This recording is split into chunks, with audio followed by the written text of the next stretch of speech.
Hi everyone, Simon Keeling here, Sunday the 20th of May. Thanks for watching. As always, this site's kept free of charge by the adverts you see around the screen. So if you see an advert you like, click on it and go through to the advertiser, because it's that generates revenue for us, and it shows the advertiser that you're interested in what we're doing. Obviously, the advert's there for you to click on if you're interested. Don't just click on them willy-nilly. Click on them because you are actually interested in what they're doing.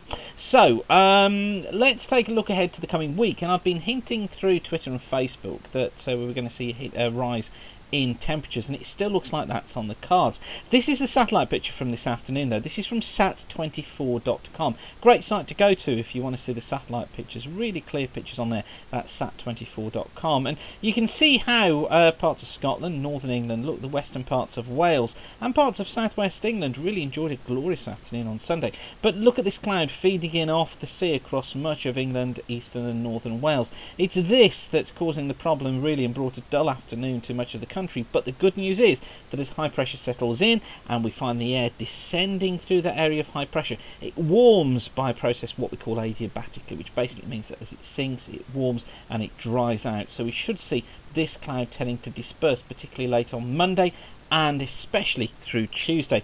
More cloud as well affecting western parts of Scotland and Ireland. This really associated with some weak fronts, but generally the weather is in a getting better kind of scenario just at the moment. So this is how things look as far as the temperature is concerned. This is from the GFS ensemble model, and the red lines are what we're interested in. In fact, I've got to increase this scale because we've got above 20 degrees here. Here's the dates, look across the bottom, taking us through to the 5th of June. And notice how these reds are climbing, look. This is taking us into Monday. There's Tuesday, look, and look at the difference from 15 degrees there to 21, 22 degrees on Tuesday in London. So a real change is underway, and it looks like these warm temperatures are going to be with us until late on in the week. Bit of a question mark over what happens this weekend and early next week, and I'll show you more of that in just a moment. Not sure how things are going to pan out after that, but it does look as if temperatures don't get back down to the levels they're at the moment, so we should find things probably feeling a little warmer. Interestingly, here's the rainfall chart, and you can see we've got bits and pieces in the middle of this week, but really I think that's overplayed. But look how it gets more unsettled into next week, and it's that's causing the conundrum just at the moment. Incidentally, these charts are available from the site you're on at the moment. Go to the top of the page, weatherweb.net, click on weather charts, and then they're all available for you down the left hand side of the page there.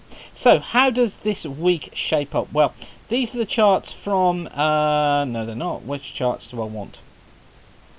To get them up properly. There we go. These are the charts from weatheronline.co.uk. Go to the expert chart section. This is from the GFS model. The time of these charts is shown here, top left hand corner, and that was this morning. Low pressure out towards the west, look, high pressure to the north, another ridge of high pressure to the southwest, low pressure in the southeast. And you notice how we're between two areas of low pressure and two areas of high pressure. The area in between is what we know as a col, and we're in a col, C-O-L situation just at the moment. So here's how things play up. Here we go through the course of today, and here we are into this afternoon. Notice the low becoming more of a feature across France, as does the low to the west of Scotland, but very little in the way of cloud across the country. But look, the wind's rotating around this low like so. So this is this northeasterly flow off the North Sea, bringing that cloud through central and eastern parts of the country. And it looks as if overnight tonight, as if things are going to be generally staying dry as we go through tonight and through tomorrow too. But notice we're still maintaining that northeasterly flow, and that means that we still keep plenty of cloud across many parts of England and eastern Wales through Monday. Now I think that will be breaking. The cloud is going to break in the afternoon. We should find some bright spells coming through, but the best of the sunshine still central and eastern Scotland, parts of northwest England, parts of western Wales. Just a few spots of rain look coming into the western parts of Scotland and also into the west of Ireland. Now overnight into Tuesday we're dry. For Tuesday itself, a big change. High pressure becoming the dominant feature across the country. So although we've still got this northerly across eastern coast, which could bring some cloud across parts of East Anglia and the southeast, generally plenty more sunshine around. Thicker cloud affecting the far west of Scotland, the far west of Ireland, but it looks as if it should be a dry day. Into Wednesday, we're dry, we're warm, those temperatures getting up into the 20s once again. All places enjoying some sunshine. just the chance, look, of some thicker cloud drifting into the south later, perhaps triggering a heavy shower on Wednesday afternoon. But my confidence in those is fairly low, although the model trying to develop these, and they'll be triggered by the heat, but also by just a little bit of colder air aloft coming around from this low over central parts of Europe.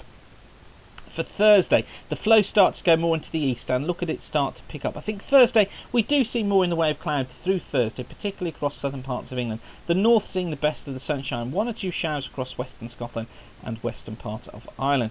And then we get the question marks coming in, because as this easterly southeasterly flow picks up, are we going to be seeing more cloud? I think probably we are through much of England and Wales and Ireland.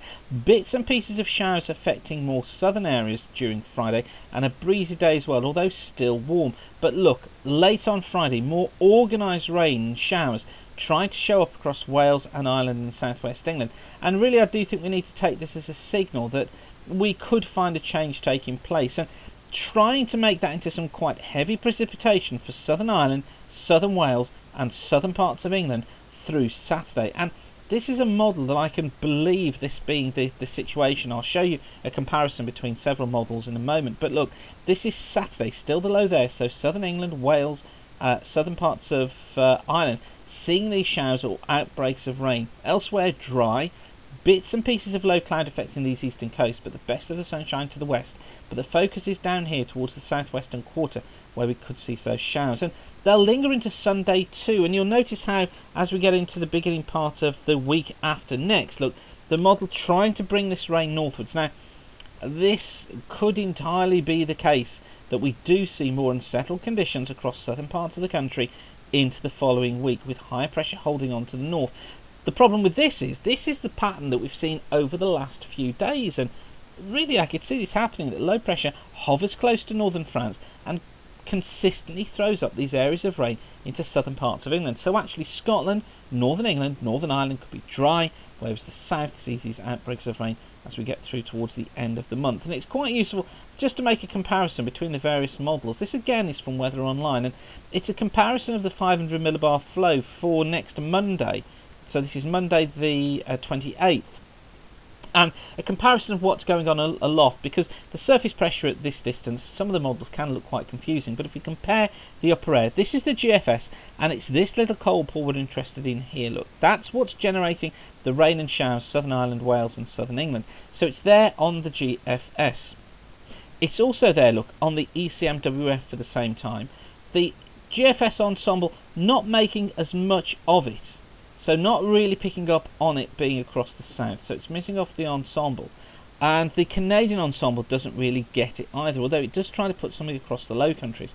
However, it's not necessarily that you'd expect to see it on the ensembles. They're looking at a coarser resolution, so you may not pick up on such a small feature. But I think what we do have to pick up on is the overall shape of the pattern, and the GFS ensemble picks that up best. Look, the jet stream coming in, sinking west of Ireland, going up in this omega shape, look, towards the north of the country, and another section of the jet breaking away through the Mediterranean, which with us they're left with a non-descriptive flow in between. Now when they develop for some time, so it could be that this unsettled weather at the end of May continues for a while, although I still believe that beginning part of June may actually be generally dry up to the middle of the month.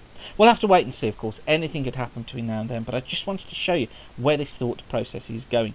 So hopefully that's been useful for you. Thanks again for watching. As I said at the beginning, the site's kept free of charge by the adverts you see, so if you see one you like, click on it, go through to the advertiser, because it's that generates the revenue for us. So thanks again for watching, and keep the sun shining. Bye for now.